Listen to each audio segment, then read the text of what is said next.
नमस्कार दोस्तों, तो स्वागत है आपका एम्पायर लैंड में। मैं हूं आपका दोस्त श्रीजय काटोले। तो आज का टॉपिक है ब्लैक होल। डिस्कस करेंगे इस टॉपिक पर। तो बेसिकली ब्लैक होल होते कैसे हैं? क्या कुछ इस तरह दिखते हैं ब्लैक होल? क्या वो होल होते हैं?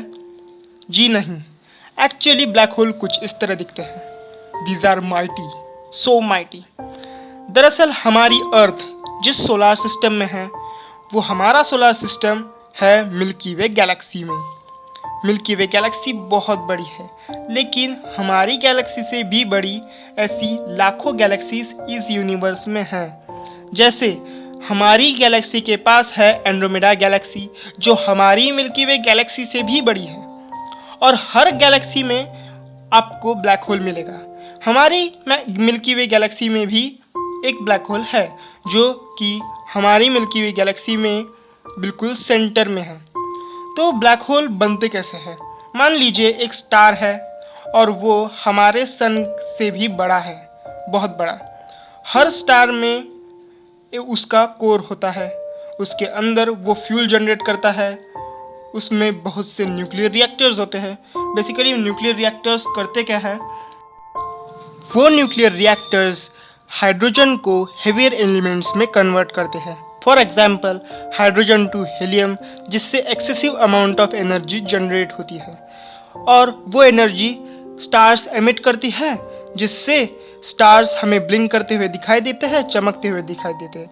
लेकिन एक टाइम ऐसा आता है जब उनका फ्यूल ख़त्म होना शुरू होता है और वो ब्लिंक करना भी बंद कर देते हैं। लेकिन उससे पहले आप ये जान लीजिए कि उन स्टार्स में हमेशा एक फाइट हो रही होती है, उनके ग्रेविटेशन यानी गुरुत्वाकर्षण और उनके कोर के एनर्जी के बीच। क्या होता है कि उनका ग्रेविटेशनल पुल स्टार्स को उनके ही सेंटर की तरफ खींच रहा होता है, लेकिन उनके कोर से एनर्जी जो जनरेट हो रही है वो उन स्टार्स को एक्सपैंड कर रही होती है।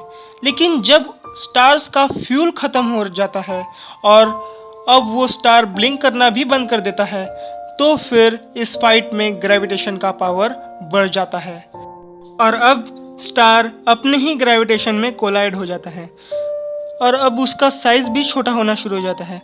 और अब जन्म होता है एक ब्लैक होल का, जो साइज में तो छोटा है लेकिन उसमें मास बहुत ज़्यादा है, यानी वो बहुत वजनदार है।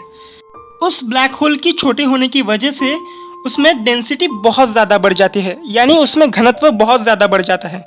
और अब उस ब्लैक होल के आसपास जो भी सेलेशियस बॉडीज़ होती है, जैसे स्मॉल स्टार्स, एस्ट्रॉइड्स, मीटियोर्स, वो उनको अट्रैक्ट करना शुरू कर देता है और सबको वो निगलता जाता है। अब आप ब्लैक होल की बेसिक एनाटॉमी को देखिए।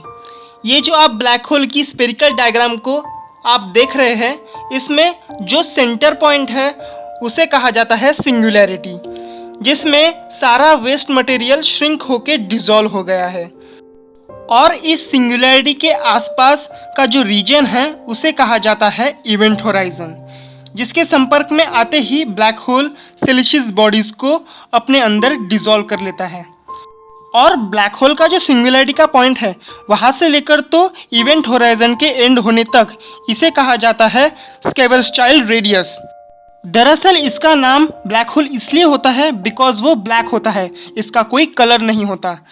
हम इसकी प्योर और सटीक इमेज नहीं ले सकते। ब्लैक होल्स इतने पावरफुल होते हैं, उनका ग्रेविटेशनल पुल इतना पावरफुल होता है कि वो लाइट को भी नहीं जाने देता, वो उसे भी खींच लेता है। अगर एक आधा कोई ब्लैक होल हमारे सोलर सिस्टम में आ गया या फिर उसके आसपास भी रहा, तो वो हमारी अर्थ को कुछ इस तरह से ख़त्म कर देगा और वो सन को भी नहीं छोड़ेगा। But in reality black hole हमसे 30 to 40 मिलियन लाइट ईयर्स दूर होते हैं। ये दूरी अगर मैं आपको किलोमीटर्स में समझाऊँ तो वो हमसे 500 मिलियन ट्रिलियन किलोमीटर्स दूर है, जो कि बहुत दूर है। ब्लैक होल की कई थ्योरीज कई महान साइंटिस्टों ने पहले ही रखी है।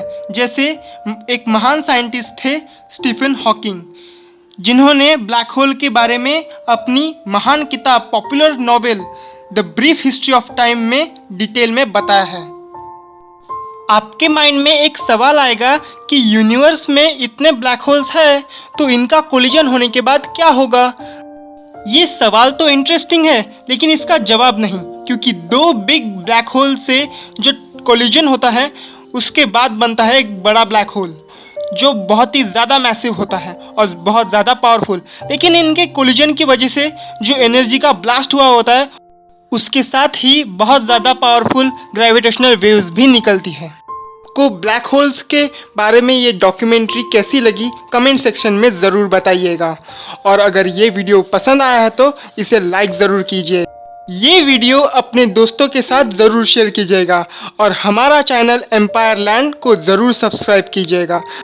तो आज के लिए बस इतना ही, फिर मिलेंगे। जय हिंद।